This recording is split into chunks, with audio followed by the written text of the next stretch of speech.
చిన్నప్పటి నుంచి టాలెంట్ చేసుకుంటూ వచ్చిన ఇప్పటిదాకా టాలెంట్ చేసుకుంటూ వచ్చిన ఈ ఫోన్లు ఈఎంఐలు వేసుకోవడం, ఫైనాన్స్లు వేసుకోవడం, నెట్ క్యాష్ పెట్టేసుకోవడం ఇవన్నీ చాలా గొప్పని అనుకో. మన ప్లాట్లు ల్యాండ్లు తీసుకున్న డబ్బులు ఉంటేనే ల్యాండ్ తీసుకోవచ్చు, ప్లాట్లు తీసుకోవచ్చు, పొలాలు తీసుకోవచ్చు, బండ్లు తీసుకోవచ్చు, అన్నీ తీసుకోవచ్చు, కార్లు తీసుకోవచ్చు, బైక్లు తీసుకోవచ్చు, ఏదైనా తీసుకోవచ్చు. అది మనీ కావాలి. అయితే కానీ పెళ్లి చేసుకొని కూడా మనీ కావాలి, అర్థమైంది కదా. మనీ ఉంటే పిల్లని ఇచ్చేటోడు కూడా ఉరుకోసాడు నీ కాడికి. అది రెస్పెక్ట్ ఉంటుంది. మనీ ఉంటే రెస్పెక్ట్ ఉంటుంది. మనీ లేకపోతే రెస్పెక్ట్ ఉండదు, నేను వదిలిపెట్టి పోతారు. మనీ నాకు నీ కాడికి ఉరుకొస్తారు మామూలు అట్లుంటుంది. మరి మనీ ఇచ్చా, అర్థమైంది కదా. ఇంకోటి రెస్పెక్ట్ ఉంటుంది. అయితే కానీ మనం ఏ పని చేస్తున్నాం ముఖ్యం కాదు, మన కాడ డబ్బు ఉందా అది ముఖ్యం, అర్థమైందా. మీరు ఏ పని చేస్తున్నాను ముఖ్యం కాదు, జేబులో డబ్బులు ఉన్నాయా లేవా అది ముఖ్యం మనకి కావాల్సింది, అర్థమైంది కదా. నేను ఇది యూట్యూబ్లో పోస్ట్ చేస్తా, ఫేస్బుక్లో పోస్ట్ చేస్తా, ఇన్స్టాగ్రామ్లో పోస్ట్ చేస్తా, మీ ఇష్టం ఇది, ఓకేనా. మీరు ఈఎంఐలు వేసుకుంటారు, అన్నీ ఎలా వేసుకుంటారు నాకేంది అని మనం కష్టం చేసి ఈఎంఐలు నేర్పుకోవాలి, కష్టం చేసి ఫ్యామిలీ చూసుకోవాలి, కష్టం చేసి అన్నీ చూసుకోవాలి బాగా. అట్లా చూసుకుంటేనే మనకు మనసుకు ఆనందం ఉంటుంది. ఇదే కానీ కష్టం చేసి చెమట ఓడదీస్తేనే, కష్టం చేస్తేనే మనకు పొట్ట నింతుంది, అర్థమైంది కదా. అది అంతేగాని కొన్ని కోట్లున్నా మనం ఈ సంతోషాన్ని తేలేమే అబ్బా. ఎన్ని ఏళ్ళున్నా, ఎన్ని జన్మలున్నా సంతోషం తేలేము. నేను ప్రతి ఒక్క ప్రపంచం, ప్రతి ఒక్క దేశం, ప్రతి ఒక్క లార్విన ట్రావెల్ చేసిన, ఇవన్నీ ట్రావెల్ చేసిన మొత్తం ఈ వీడియో అప్లోడ్ చేస్తున్నా అంతే. ఇది అప్లోడ్ చేస్తున్నా మొత్తంలో పోస్ట్ చేస్తున్నా, మీకు చెప్తున్నా, ఇది వినండి, ఓకేనా. కొంచెం మనసుకు బాధ ఉంటుంది, మనసులకు బాధ ఉంటుంది, బాధ లేదన్నట్టు ఓన్లీ ఇది.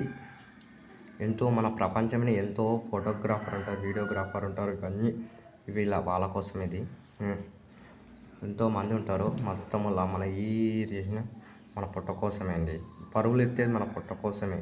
ఒక జానర్ పొట్ట కోసం ఎంతో ప్రపంచాలు తిరుగుతాం, జానర్ పొట్ట కోసం. అది మనది, అర్థమైంది కదా. మన 3 మెతుకుల కోసం ఎంత దూరమైన ప్రయాణం చేస్తాం, అది మన లక్షణం, ఇది మన ప్రయాణం, అది మన జీవనం, మన సావనం, అర్థమైంది కదా. ఇంకోటి ఈ టెక్నాలజీ వచ్చినాక కూడా జర పబ్లిక్ మొత్తంలో హ్యాస్టిక్ అనేది మారిపోతున్నారు.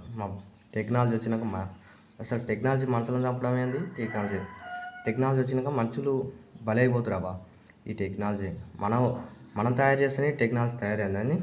టెక్నాలజీ మనం తయారు చేస్తేనే టెక్నాలజీ మనం ప్రాణం తీస్తుంది, అది గుర్తు. ఇది ఇప్పటికే లెక్క. ఇది వచ్చినాక కూడా చాలా మందికి కళ నెరవేరిందని. ఇది ఎప్పటికీ సాధ్యం కాదబ్బా, ఇది మంచిది కాదు. ఎప్పుడైనా టెక్నాలజీ కొంచెం ఏదే కానీ దూరమే పెట్టాలి. ఇది అంత మంచిది కాదు.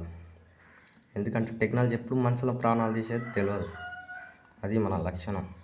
ఈ బండ్లు, మెషిన్లు ఇవన్నీ ఫీలింగ్ టెక్నాలజీ వేస్ట్ అబ్బా మొత్తంలో.